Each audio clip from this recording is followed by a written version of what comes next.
ये कहानी उन लोगों के लिए है जो अपने जीवन से संतुष्ट नहीं हैं और दूसरों को अपने से ज़्यादा खुश और सुखी समझते हैं। इस कहानी को अच्छे से समझने के लिए अंत तक ज़रूर देखें। एक बार एक कौवा अपनी ज़िंदगी से बहुत दुखी था। एक दिन वह एक पेड़ की डाली पर बैठकर रोने लगा।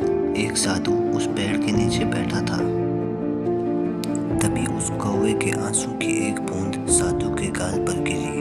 साधु ने सिर उठाकर देखा और कौवा रो रहा था। साधु ने उससे पूछा, क्या हुआ, क्या बात है मेरे दोस्त, तुम क्यों रो रहे हो? तभी कौवे ने कहा, श्रीमान, मैं अपनी ज़िंदगी से परेशान हूँ और मुझे कोई प्यार नहीं करता। लोग मुझे लज्जित करते हुए दूर भगा देते हैं। कोई मुझे खाने को कुछ नहीं देता और सब मुझसे नफरत करता है। ऐसी ज़िंदगी से तो मौत ही बेहतर है। कौवे की ये बात सुनकर साधु का हृदय करुणा से भर गया। साधु ने कौवे से कहा, हम जिस भी हालात में हैं उसी में खुश रहना चाहिए। लेकिन कौवा साधु की ये ज्ञान भरी बात को समझ नहीं पाया और रोता रहा।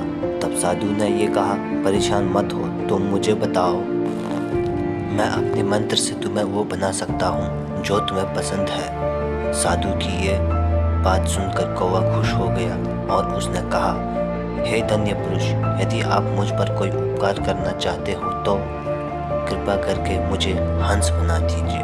और साधु ने कहा, ठीक है, मैं तुम्हें हंस बना दूंगा, लेकिन हंस के पास जाकर उससे पूछो कि तुम अपनी ज़िंदगी में सुखी है या नहीं। जाओ और पता करो, तब तक मैं यहीं तुम्हारा इंतज़ार करता रहूँगा। कौवा खुश होकर हंस के पास गया जो एक तालाब में तैर रहा होता है। अब कौवा हंस के पास जाकर कहा कि तुम कितना सुंदर हो, तुम्हारा रंग तो दूध की तरह सफ़ेद है, हर कोई तुम्हें प्यार करता है।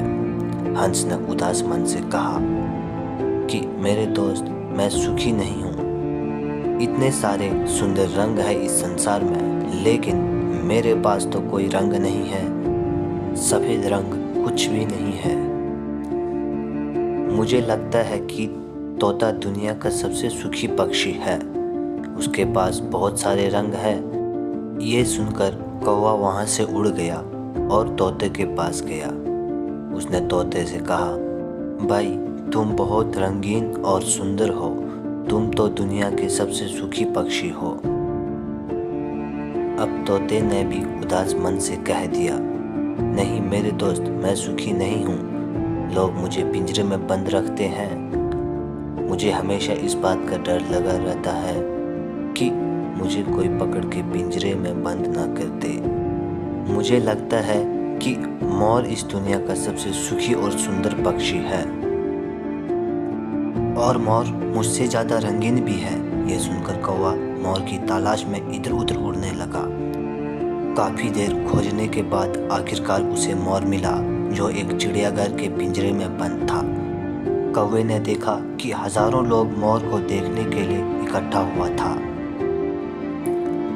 लोगों के जाने के बाद कौवा मोर के पास गया और बोला, दोस्त, तुम कितने सुंदर हो, हर दिन हजारों लोग तुमको देखने के लिए आते हैं और मुझे देख, जब लोग मुझे देखते हैं तो मुझे तुरंत दूर भगा देते हैं। मुझे लगता है कि तुम दुनिया का सबसे सुंदर पक्षी हो। मोर ने भी उदास मन से कहा, मुझे हमेशा लगता था कि मैं दुनिया का सबसे सुंदर और सुखी पक्षी हूँ, लेकिन अपनी खूबसूरती की वजह से ही इस चिड़ियाघर में कैद हूँ। लोग सजावटी चीज़ बनाने के लिए मेरे रंगीन पंख तोड़ते हैं तो मुझे दर्द होता है। मोर ने भी उदास मन से कहा, मैं सुखी नहीं हूँ। मोर की ये बात सुनकर कौवा हैरान हो गया। कौवे ने मोर से पूछा कि अगर तुम सुखी नहीं हो तो तुम्हें क्या लगता है दुनिया का सबसे सुखी पक्षी कौन है? मोर ने कहा, मैंने चिड़ियाघर की अच्छे से जांच पर मुझे एहसास हुआ कि तुम कौवा एकमात्र पक्षी है जिसे पिंजरे में बंद नहीं रखा जाता है। इसलिए कुछ दिनों से ही मैं सोच रहा था कि अगर मैं एक कौवा होता तो मैं भी खुशी खुशी हर जगह घूम सकता था और आज़ाद होता। ये सुनकर कौवा वहाँ से उड़ गया और आज पहली बार कौवा बनकर खुशी महसूस कर रहा था और वापस साधु के पास गया। और कहा, श्रीमान, मैं कुछ नहीं बनना चाहता, मैं जैसा हूँ वैसा ही ठीक हूँ। अगर हम अपनी ज़िंदगी में देखेंगे तो पाएंगे ये हमारी भी समस्या है, और जो आपके पास नहीं है उसके बारे में सोचने की बजाय जो आपके पास है उसी में खुश रहना सीखिए। हमेशा ऐसा व्यक्ति ज़रूर होगा जिसके पास आपसे ज़्यादा या आपसे कम ज़रूर होगा। अगर हम हमेशा अपनी तुलना दूसरों से करते रहेंगे तो हम कभी खुश नहीं रह पाएंगे। वो व्यक्ति जितना उसके पास है उससे संतुष्ट है तो वो व्यक्ति इस संसार का सबसे खुश और सुखी व्यक्ति है।